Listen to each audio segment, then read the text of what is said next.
Hey guys, Tyler here from the Gaming Group, and today I will be reviewing Legend of Zelda Breath of the Wild. So, this is really the first review I've done on this channel, so please excuse me if I have some incorrect information or something, but yeah. Anyways, I think the best place to start with this game is with its story. So, the story of Breath of the Wild is the basic villain's already won, and you just need to stop it before anything gets worse because everything else already happened. So, 100 years ago, the Great Calamity occurred, killing 4 champions, trapping Zelda, and practically killing Link. Link was then taken to the Shrine of Resurrection, and 100 years later, which is the present, he was brought back. But he does not have his memories or anything like that. So, I have to admit, it's not the best story, because off the top of my head, I can already think of 2 other games with the exact same, similar stories. Skylander Superchargers and Sonic Forces. 2 games that are not that good. I mean, I enjoyed Sonic Forces. Well, I'm not done with it. But I enjoy it because of, the level design, but I don't think the story is great at all. But anyways, this is Zelda. So, now I'm going to be talking about the mechanics. In this game, there are a few new mechanics introduced, one of which is the weather system. And right now you're about to see it. 1 second. Okay, or not. So, as you can see in the bottom right, there is a little weather meter, and it is supposed to add realism to the game. Like, whenever you're carrying metal stuff, there's a chance you will get electrocuted and thunderstorms and stuff like that. Personally, I think it's more annoying than useful, but it's a nice detail, have to admit. One other mechanic that I will try to showcase, there you go, is the Flurry Rush mechanic. So, whenever you're fighting enemies, let's just start with this one over here. You have a chance, I don't know how well I'll be able to trigger it, but, you have a chance to, avoid their attacks by, jumping out of the way with the Z targeting. I don't believe this has been in a Zelda game before, but it is extremely useful in fights. Yeah, I can't trigger it with Bokoblin since I mainly use this on Lynels and Guardians, and, well, not Guardians, but Lynels.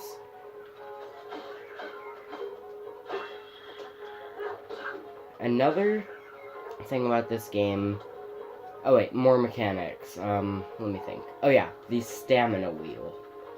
So, this is another important part of the game, because you need to manage stamina. So, as you can tell, I have 3 full wheels, which is max stamina, and I believe it takes about 24 shrines to get this, and, another mechanic is the shrine mechanic. So, this is not your typical Zelda game at all. This is more of its own game with the Zelda characters. That's how I see it at least. But it's still a very good game nonetheless. It doesn't follow the Ocarina formula or anything like that. But yeah, so I don't really see any right now. But occasionally you will come across these shrines, which are marked by these blue areas, if you've never played Zelda Breath of the Wild. But as you can tell, there are a lot in the game. I believe 120, of which I've found 84, sorry. But they're, honestly, to me, much better than dungeons, because the shrines, let's just go to a random one. They are much more unique, in my opinion. Each shrine is unique, with the exception of some combat trials, some let's see, blessings. But I really like this mechanic because it truly allows for you to, in a way, choose the way you play. I know that's not really the best way to describe it, but it's close enough. So, in here I will showcase more. But yeah, this is going to just be a random shrine. I did not pick this one, really. So, more mechanics that I will be talking about in this shrine include the runes. So you have 2 bomb runes, which are just normal bombs. And you have Magnesis, which you can move metal objects, but none are really nearby. Stasis, which you can stop certain items. Let's stop that. Okay. Well, it was close. Oh, there you go. But yeah, you can stop certain items. If you upgrade it to Stasis Plus with Pura, you're able to stop enemies as well, which is extremely useful for tough fights. So, that's pretty good. You also have access to Cryonis, which I don't really see anything here that can be used on. But the main appeal of this is you can make ice blocks on water. So, it's pretty cool in my opinion. You also have a camera, which is just a camera. You can take pictures and then use them to track items. And then there's an amiibo room, which completely breaks the game. So, now that we've talked about all of that, let's talk about weapon management. So as you can see, this game features more than just the typical Master Sword. As you can see, there's Flame Blade, Thunder Blade, just stuff like this. There's also elements like Flame, Lightning, Ice. There's Guardian weapons. And occasionally, whenever you use a weapon too much, they break. Which is definitely something that's new for the Zelda series. Even the Master Sword itself can break. Except, luckily, this can recharge, so even if you have no other weapons, you can just wait 10 minutes and you get Master Sword immediately. So, that is pretty helpful in my opinion. Let's just go out, because, yeah. But, honestly, once I start playing again, this is a really good game. It's not a good Zelda game, but it's a great game on its own. I feel as if the only reason it's considered a Zelda game is so it would actually sell more copies, rather than just being a new IP that nobody really knows about. Because, yeah, you've got your Link, you've got your Zelda, but that's about it from Zelda. So, another thing in this game is armor. So, as you can see, there's different outfit options. Some outfits help with certain quests, and some, provide heat resistance, cold resistance. They give different boosts, like, this set is for stealth, this makes you lightning proof, this is climb speed up, and this set is probably one of my favorites because you get attack up, and whenever you use stamina to make an attack, it takes less stamina to make the attack. So that's pretty cool. This one has really no effect, it just glows in the dark. This helps with fighting guardians, just stuff like that. Then you also have outfits based on classic games, so Ocarina of Time, Twilight Princess, and you even have a Xenoblade outfit if you're into that. But, yeah, there's also eating food, which is interesting. So you can cook, you can eat, and it's just a way to increase certain stats and health and stuff like that. It's neat in my opinion.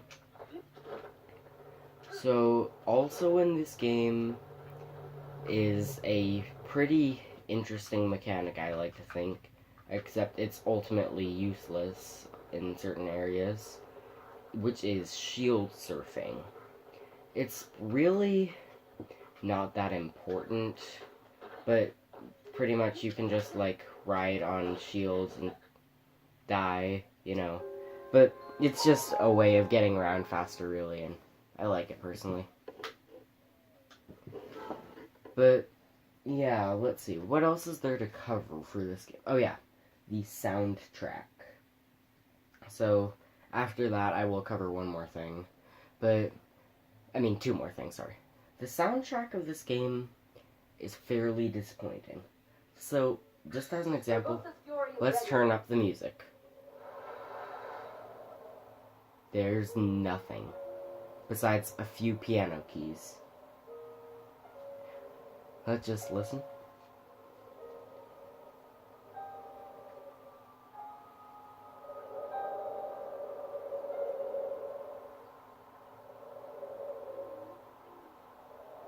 There you go.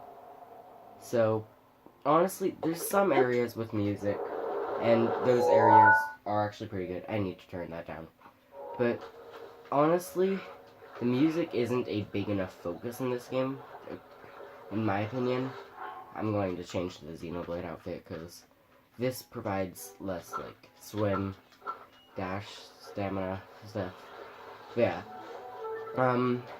Music is one major thing I look for in games, but this game just doesn't have it. Like, personally, I feel as if they could have done a lot more with the music in this game, but it's still a good game in my opinion. Okay, this is shield surfing. It's so pointless, yet I love it. In this game, there's also champion abilities. So, as you can see, there are 4 in the top left corner.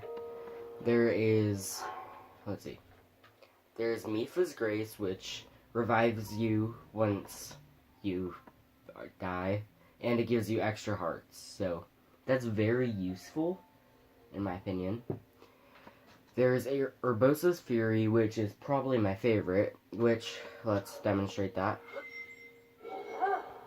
So, this happens when you charge up an attack, but it just sends out lightning towards any enemy in the area.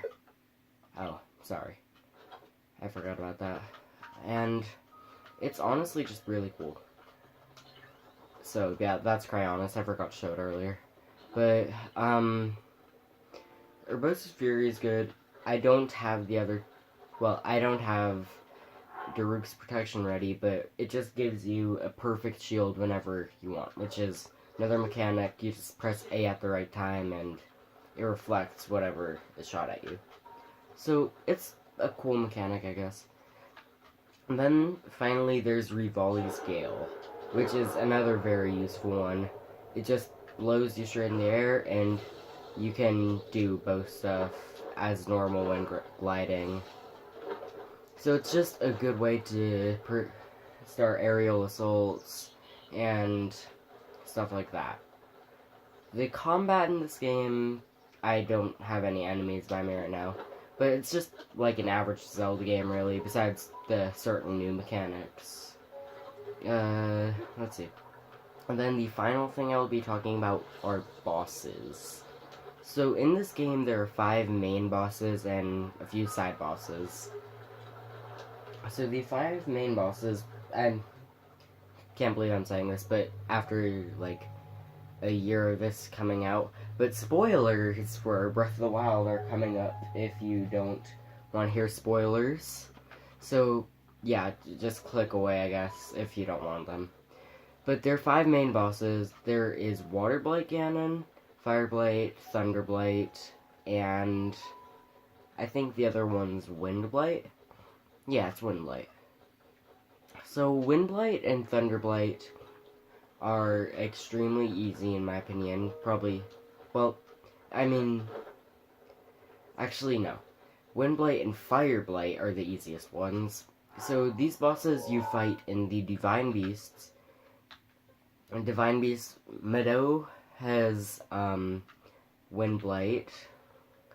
Vonneboris has Thunderblight. Varuda, has Water Blight, and then Varudania has Fire Blight. So Fire Blight's probably the easiest one, which it was the last one I did, so that's kind of weird. Varuda, the first one I did, Water Blight is the hardest one in my opinion. Thunder Blight was okay. The only thing you really have to look out for is speed, so it's not too bad. Then Vomito, aka Water Blight, was easy as well. So, yeah, this game just has a lot. Then the final bosses of this game, again, spoilers, they are Calamity Ganon and Dark Beast Ganon. So, Dark Beast Ganon is the second phase. I really did not prepare for this. But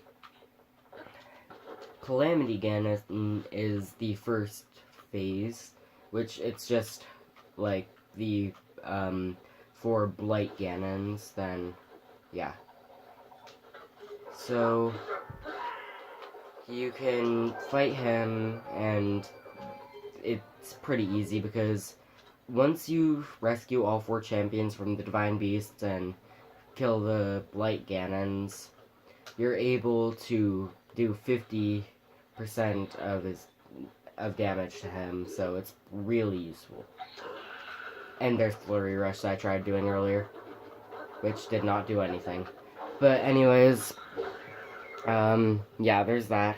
Then Dark Beast Ganon is, like, really cool to me because there's a new mechanic that's involved, and that's the management of light arrows. Which, light arrows are probably the best arrows in my opinion.